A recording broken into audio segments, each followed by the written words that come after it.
নমস্কার, খবর দিনভর নিয়ে আপনাদের সাথে রয়েছে আমি প্রিয়াঙ্কা। শুরুতেই আমরা যে খবরের দিকে নজর রাখবো, আজ কণ্ঠস্বরের নমুনা দেবেন অভিষেক।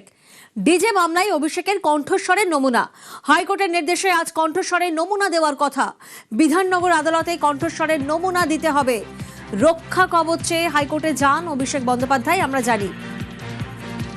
অভিষেকের আর্জি খারিজ বিচারপতি সৌগত ভট্টাচার্যের। কণ্ঠস্বরের নমুনা না দিলে রক্ষা কবচ নয় বিচারপতি, তিনি মন্তব্য করেন। ডিজে মামলায় অভিষেক বন্দ্যোপাধ্যায়ের কণ্ঠস্বরের নমুনা। হাইকোর্টের নির্দেশ, আজ কণ্ঠস্বরের নমুনা দিতে হবে। বিধাননগর আদালতে কণ্ঠস্বরের নমুনা দিতে হবে অভিষেক বন্দ্যোপাধ্যায়কে। রক্ষা কবচ চেয়ে হাইকোর্টে যান অভিষেক বন্দ্যোপাধ্যায়। অভিষেকের আর্জি খারিজ করে দেন বিচারপতি সৌগত ভট্টাচার্য। অভিষেকের আর্জি খারিজ বিচারপতি সৌগত ভট্টাচার্যের। কণ্ঠস্বরের নমুনা না দিলে রক্ষা কবচ নয় বিচারপতি, তিনি মন্তব্য করেন।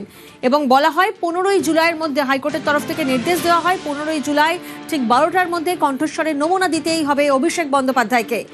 আর আজই 15ই জুলাই কণ্ঠস্বরের নমুনা দেবেন অভিষেক বন্দ্যোপাধ্যায়। সেই জায়গা থেকে যাবতীয় প্রশ্ন সামনে আসছে। সুদীপ্ত প্রতিনিধি এই মুহূর্তে রয়েছেন আমাদের সঙ্গে সরাসরি। সুদীপ্ত থেকে একবার জানবো, সুদীপ্ত, অভিষেক বন্দ্যোপাধ্যায়ের গতিবিধি সম্পর্কে কি জানা যাচ্ছে? দেখো, ঠিক 11টা নাগাদ কালীঘাট রোডের যে বাড়ি অভিষেক বন্দ্যোপাধ্যায়ের, সেই বাড়ি থেকেই কিন্তু 11টা নাগাদ বেরোলেন অভিষেক বন্দ্যোপাধ্যায়। মূলত আজকে বিধাননগর আদালতে তার আজকে ডিজে মামলা, ডিজে যে বক্তব্য, সেই বক্তব্যের যে মামলা, সেই মামলাতেই কিন্তু আজকে তার কণ্ঠস্বর নমুনা সংগ্রহের ব্যাপারটি রয়েছে। সেই কারণেই আজকে থেকে আদালতে যেতে হচ্ছে। এই মুহূর্তে বাড়ি থেকে বেরিয়ে তিনি বিধাননগর আদালতের দিকেই যাচ্ছেন। তবে ঠিক সেখানেই যান কিনা এখন সেটাই কিন্তু দেখা।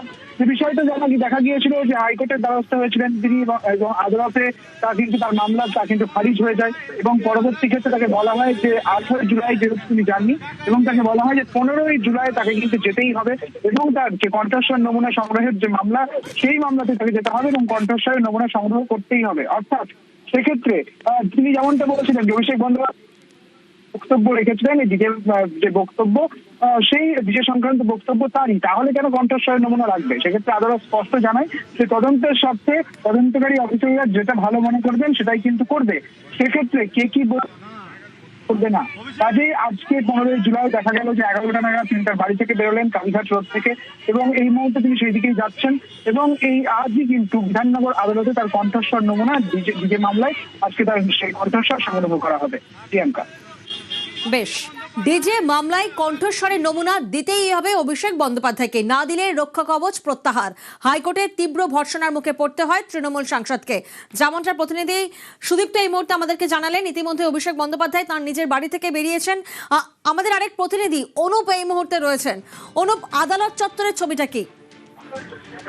এই মুহূর্তে অভিষেক বন্দ্যোপাধ্যায় যেহেতু আসবেন, সেই কারণে আদালত চত্বরে নিরাপত্তার যে ব্যবস্থা করা হয়েছে, র্যাব মোতায়েন করা হয়েছে এবং ব্যারিকেড করে দেওয়া হয়েছে। তার কারণে অভিষেক বন্দ্যোপাধ্যায় তিনি আজকে বিধাননগর আদালত সেখানে কিন্তু আসবেন। তার যেহেতু গলায় কণ্ঠস্বরের নমুনা তার পরীক্ষা করা হবে এবং সেখানে ইতিমধ্যে কিছুক্ষণ আগে সিআইডি অফিসিয়াল যারা আধিকারিক তারা এসে পৌঁছেছেন, যারা এক্সপার্ট রয়েছে স্পেশালিস্ট তারা এসে পৌঁছেছেন এবং অভিষেক বন্দ্যোপাধ্যায় আসার পরবর্তী ক্ষেত্রে দুপুর 2টোর সময় টাইম রয়েছে, তাকে আদালত কক্ষে হাজির থাকতে হবে। পাশাপাশি তার নমুনা কণ্ঠস্বর গলার সেখানে কিন্তু নেওয়া হবে এবং অভিষেক বন্দ্যোপাধ্যায় ভোটের আগে যে মন্তব্য করেছিল 4 তারিখে দুপুরের পরে রবীন্দ্রসঙ্গীতের মাঝে হালকা করে ডিজে বাজানো হবে, যা উস্কানিমূলক মন্তব্য এমনটা বলা হয়েছিল, যার মর্মে অভিযোগ দায়ের করেছেন রাজীব সরকার। তিনিও কিন্তু ইতিমধ্যে যে অভিযোগকারী ইতিমধ্যে বিধাননগর যে আদালত সেখানে এসে পৌঁছেছেন।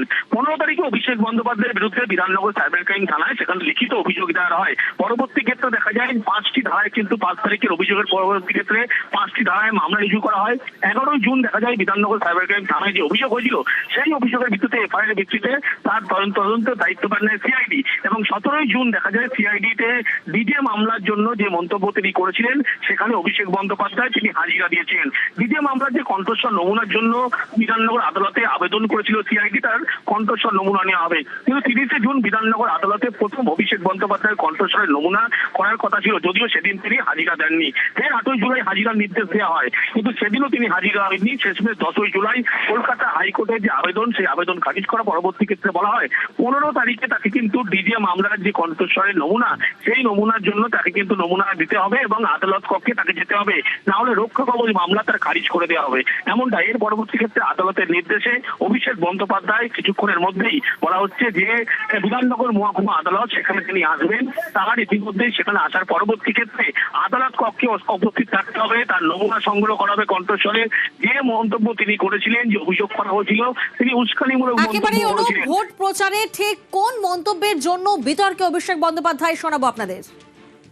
যারা বাংলাকে বঞ্চিত করেছেন, আমাদের লাইনে দাঁড় করিয়েছেন আর আমাদের বাংলাদেশি বলে দাগিয়ে দিয়েছেন, 4 তারিখে রবীন্দ্রসঙ্গীতের সাথে হালকা করে একটু ডিজেও বাজবে। রবীন্দ্রসঙ্গীত তো প্রতিবার বাজে, তার সাথে হালকা করে একটু ডিজে বাজবে। এবার যারা বেশি লম্পজম্প করছেন, আমাদের সৌজন্যতা, আমাদের দুর্বলতা নয়। আমাদের যদি ভেবে রাখেন যা ইচ্ছা তাই করব আর তৃণমূল চুপ থাকবে, বাংলার মানুষ চুপ থাকবে, জবাবটা এমন ভাবে দিতে হবে, কড়ায় গন্ডায়।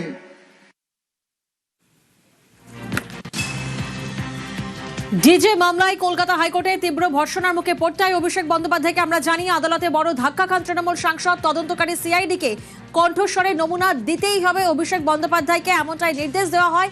সেই নির্দেশকে চ্যালেঞ্জ করে মামলা করেছিলেন অভিষেক বন্দ্যোপাধ্যায়। সেই মামলা খারিজ করে দেয় কলকাতা হাইকোর্ট।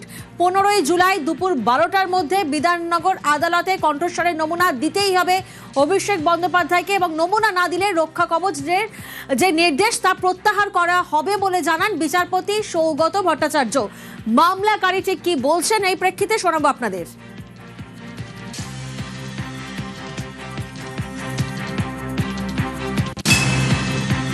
আশা করি উনি আসবেন, কারণ দুবার আসেননি, তো আজকে উনি আসবেন। যত যাই হোক, উনি এমপি হন বা যেই হন, আদালতের কাছে সবাই সমান। তো আদালতের নির্দেশ ওনার পালন করাটা কর্তব্য, আমাদেরও যেমন কর্তব্য।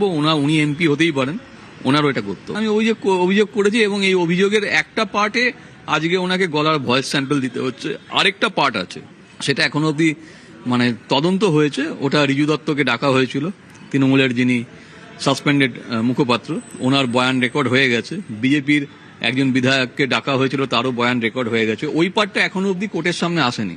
আমরা আজকে শুধুমাত্র ওনার ভয়েস স্যাম্পলটার জন্যই আমাদের আজকে টার্গেট। যদি উনি আসেন ভালো, না আসলে কোর্ট আছেন, মহামান্য কোর্ট যা বলার বলবেন। ডিজে মামলায় অভিষেকের কণ্ঠস্বরের নমুনা, হাইকোর্টের নির্দেশে আজ কণ্ঠস্বরের নমুনা দেওয়ার কথা, এবং ইতিমধ্যেই অভিষেক বন্দ্যোপাধ্যায় তিনি বাড়ি থেকে বেরিয়েছেন। অনুপ আরেক প্রতিনিধি আমাদের সঙ্গে রয়েছেন এই মুহূর্তে। অনুপ, আদালত চত্বরের ছবিটা কি এই মুহূর্তে?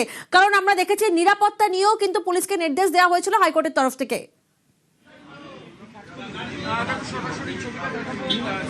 দেখো, তোমাকে সরাসরি যে ছবিটা দেখাবো, আদালত চত্বরের বাইরে পুলিশের নিরাপত্তার কিন্তু এইভাবে ব্যবস্থা করা হয়েছে। ডিসি পদমর্যাদা আধিকারিক তারা যেমন রয়েছে, এসিপি রয়েছেন, নর্থ থানার আইসি তাকে দেখতে পাওয়া যাচ্ছে, এবং এইভাবে পুলিশের নিরাপত্তা করা হয়েছে, গার্ডওয়ালের ব্যবস্থা করা হয়েছে। এবং অভিষেক বন্দ্যোপাধ্যায় যেহেতু আসবেন কিছুক্ষণের মধ্যে, তিনি এই বিধাননগর আদালতে তিনি আর গলার যে কণ্ঠস্বরের নমুনা সেটা পরীক্ষা করার জন্য তিনি কিন্তু এসে পৌঁছবেন। এবং আদালত চত্বরের ভিতরে যেখানে অভিষেক বন্দ্যোপাধ্যায় প্রবেশ করবে, সেখানেও কিন্তু একইভাবে নিশ্চিত নিরাপত্তার ব্যবস্থা করা হয়েছে। তুমি ছবি দেখতে হবে, র্যাব থেকে শুরু করে বিধাননগরের উচ্চপদস্থ। একেবারেই অনুপ, তুমি আমাদের সঙ্গে থাকো। আমাদের দর্শকদেরকে জানাবো, কোথাও না কোথাও একটা প্রশ্ন উঠছিল যে আজ কণ্ঠস্বরের নমুনা দেবেন অভিষেক বন্দ্যোপাধ্যায়। এই যাবতীয় প্রশ্নের উত্তর আপনাদেরকে জানাবো। আমাদের এক প্রতিনিধি সুদীপ্ত যেমন জানাচ্ছিলেন যে ইতিমধ্যে অভিষেক বন্দ্যোপাধ্যায় তিনি বাড়ি থেকে বেরিয়েছেন। অন্যদিকে আমাদের আরেক প্রতিনিধি অনুপ আমাদের সঙ্গে রয়েছেন। অনুপ, আদালত চত্বরের ছবিটা আমাদের দেখাচ্ছিলেন। অনুপ, রাজীবদা, আপনি কি অভিযোগটা মূলত করেছিলেন? অভিযোগের ভিত্তিতেই আজকে তো অভিষেক বন্দ্যোপাধ্যায় আসছেন। দেখুন, উনি আজকে আসছেন, উনি এতদিন আসেননি, আজকে উনি আসবেন। যেটা আমাদের এইমাত্র আমরা কোর্টকে একটা অ্যাপিল করেছি, মেনশন করলাম এইমাত্র যে উনি আসছেন আপনার গলার ভয়েস দিতে। উনি গলার ভয়েস দিয়ে দেবেন, কোনো আপত্তি নেই, কিন্তু উনি অভিযুক্ত। তো সুতরাং আজকে কোর্ট প্রসিডিংস আছে 2টোর পরে, ওনাকে কোর্টে আজকে হাজির হয়ে হাজিরা দিতে হবে। এরপর তো পরপর দুবার আসেননি, এর আগে তো উনি কমপ্লাই করেন না, উনি এতদিন আসেননি। আজকে যেহেতু উনি কোর্টে আসেন এবং কোর্টকে এবং অর্ডারে বলা আছে যে হ্যাঁ কোর্টের সামনে এসে হাজিরা দিতে হবে, তো আজকে ওনাকে হাজিরা দিতে হবে।